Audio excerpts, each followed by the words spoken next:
जहां सोल्जर्स की लाशें बिछी हुई थी। उसकी ट्रेंचेस की ओर हमला करने को बोलता है। फ्रांस की ट्रेंचेस का भी सेम हाल था। उन तक पहुंचने वाला हर जर्मन सोल्जर मारा जा रहा था।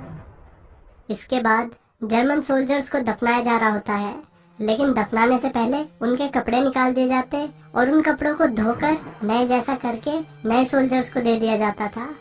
ये पहले विश्व युद्ध का समय था। यहाँ हम एक लड़के को देखते हैं जो एक साइकिल पे स्कूल जा रहा था। इस लड़के का नाम है पॉल। वो अपने दोस्तों से मिलने जा रहा होता है, जिनके नाम है एल्बर, फ्रांस और लुडविक। इन सबको जंग में भेजा जा रहा था, लेकिन पॉल के घर वालों ने उसको जंग में जाने से मना कर दिया था। पॉल अकेला नहीं रहना चाहता था, इसलिए वो अपने फॉर्म पर नकली सिग्नेचर कर लेता है। अगले दिन वो ऑफिशियली एक जर्मन सोल्जर बन चुका था। उसके जर्मन सोल्जर बनने के पहले दिन वहाँ मिलिट्री का जनरल आता है और एक स्पीच देता है। उस स्पीच से सभी सोल्जर्स बहुत ज्यादा मोटिवेट हो जाते हैं।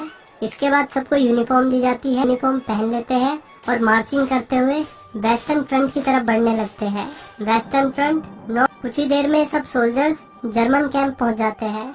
जर्मन कैंप का डॉक्टर सभी ट्रक्स को रोककर सोल्जर्स को कहता है कि जो भी घायल है वो यहीं उतर जाए, जबकि बाकी सोल्जर्स को वेस्टर्न फ्रंट की तरफ पैदल ही भेज दिया जाता है। कुछ ही दूर आगे जाने पर फ्रांस के प्लेन्स उन पर बॉम्बिंग कर देते हैं। कैप्टन सभी को अपना मास्क पहनने के लिए बोलता है, क्योंकि बॉम्ब में अक्सर एक जहरीली गैस होती थी। थोड़ी देर में सभी वेस्टर्न फ्रंट पहुंच जाते हैं। तभी यहाँ पर जोरों से बारिश की वजह से ट्रेंचेस में काफी पानी भर चुका था। कैप्टन सभी सोल्जर्स को ट्रेंचेस में जमा हुए पानी को बाहर निकालने का ऑर्डर देता है। सभी सोल्जर्स अपने हेलमेट की मदद से ट्रेंच में से पानी निकालने लगते हैं। वहीं पर उनकी मुलाकात में रात हो जाती है और अब बारिश भी रुक गई। रात में एल्बर्ट और पॉल निगरानी कर रहे थे। तभी इन दोनों को कुछ आवाज सुनाई दी। उस आवाज की तरफ पॉल गोली चला देता है और जवाबी हमले में उधर से भी गोली चल गई। पॉल ने कंपनी का हेलमेट पहन रखा था। तभी वहाँ पर फ्रेंच प्लेन जर्मन ट्रेंच पे बॉम्बिंग कर देते हैं और उस हमले से बचने के लिए ये सभी लोग बंकर में छुप जाते हैं। ये चारों दोस्त बहुत डर गए, क्योंकि हर तरफ सिर्फ बॉम्ब फटने की आवाज सुनाई दे रही थी। तभी एक सोल्जर घबराकर वहाँ से भागने लगा। बाहर जाते ही बॉम्ब से उसके चिथड़े उड़ गए। ये बंकर अगले दिन पॉल के दोस्त उसको बंकर से बाहर निकालते हैं।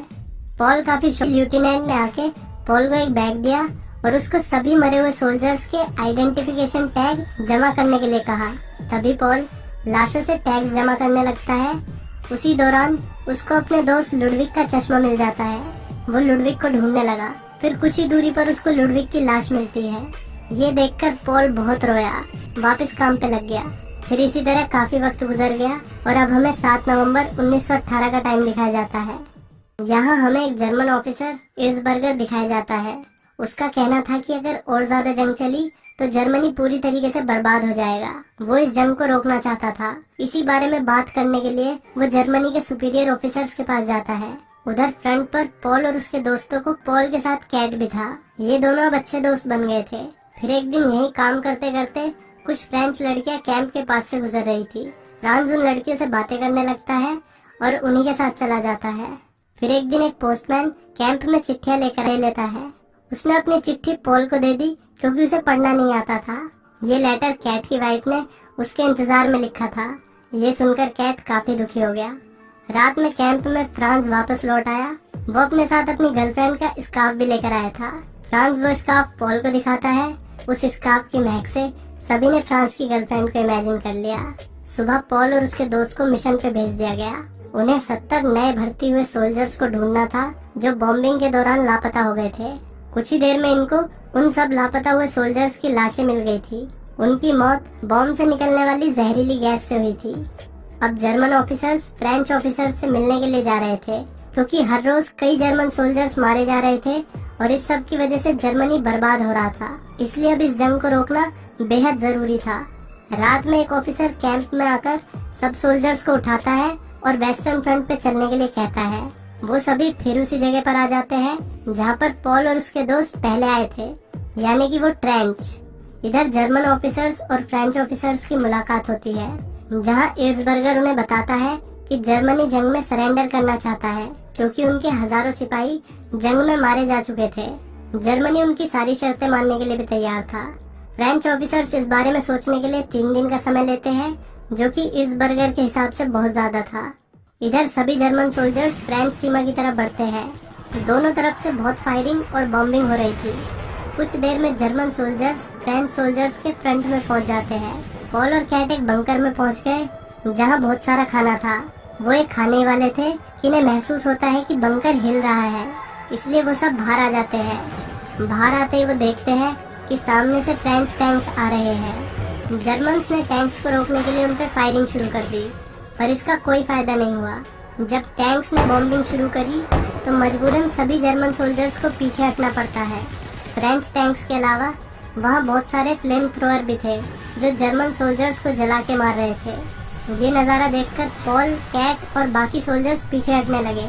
एल्बर्ट भाग नहीं पाता, उसको फ्रेंच सोल्जर्स पकड़ लेते हैं और जिंदा ही जला देते हैं। पॉल दूर से ये सब देख रहा था, उसका दोस्त मर रहा था और वो बेचारा कुछ भी नहीं कर पाया। पॉल और कैट किसी तरह जर्मन ट्रेंचेस में पहुंच जाते हैं।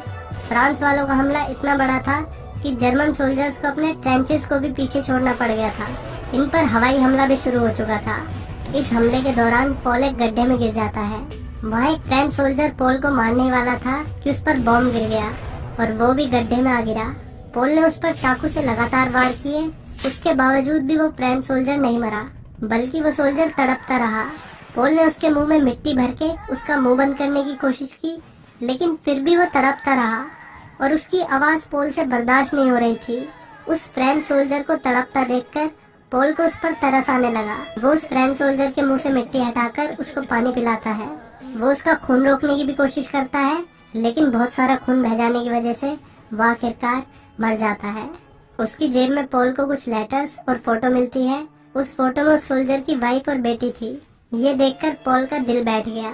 उसे ये एहसास हुआ कि ये दुश्मन सिपाही भी बिल्कुल उसी की तरह है। उसका भी परिवार है जो उसका इंतजार कर रहा होगा।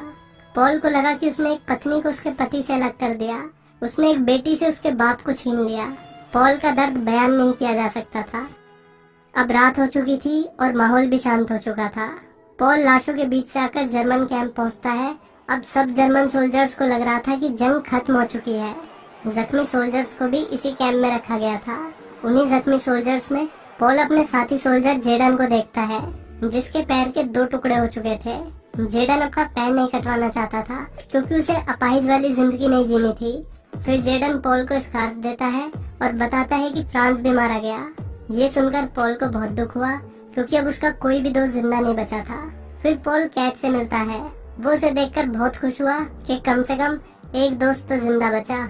ये दोनों खाना लेके जेडन के पास आते हैं। पॉल जेडन को खाने के लिए चम्मच और कांटा देता है, लेकिन जेडन उसी कांटे से अपनी जान ले लेता है। जेडन की मौत की वजह से पॉल और कैट को बहुत दुख हुआ। इसके बाद हमें दिखाया जाता है कि फ्रेंच ऑफिसर्स जर्मनी से जंग खत्म करने वाले डॉक्यूमेंट पे साइन कर देते हैं। अब 6 घंटे के बाद फ्रेंच और जर्मनी की जंग ऑफिशियली खत्म हो जाएगी, लेकिन जर्मन जनरल इस समझौते से खुश नहीं था। सुबह कैट को पता चला कि जंग 11 बजे खत्म हो जाएगी और फिर सब अपने घर जा सकेंगे। फिर कैट और पॉल एक फार्म से बत्तख चुराने के लिए जाते हैं, जहाँ से उन्होंने पहले भी बत्तख चुराई थी, और इस बार पॉल दीवार पार करके जाता है। लेकिन उस फार्म के मालिक का बेटा पॉल को देख लेता है और पॉल को कमरे में बंद करके अपने पिता को बुला लेता है। बड़ी मुश्किल से पॉल कुछ अंडे चुराकर वहाँ से भागने लगा। तभी फार्म का मालिक पॉल पे गोली चलाने लगता है। कैट और पॉल भागते भागते जंगल के पास आ गए। वहाँ पहले तो उन्होंने अपनी भूख शांत की। फिर कैट जंगल में अकेले हल्का होने चला गया। उसके पीछे कोई खड़ा था।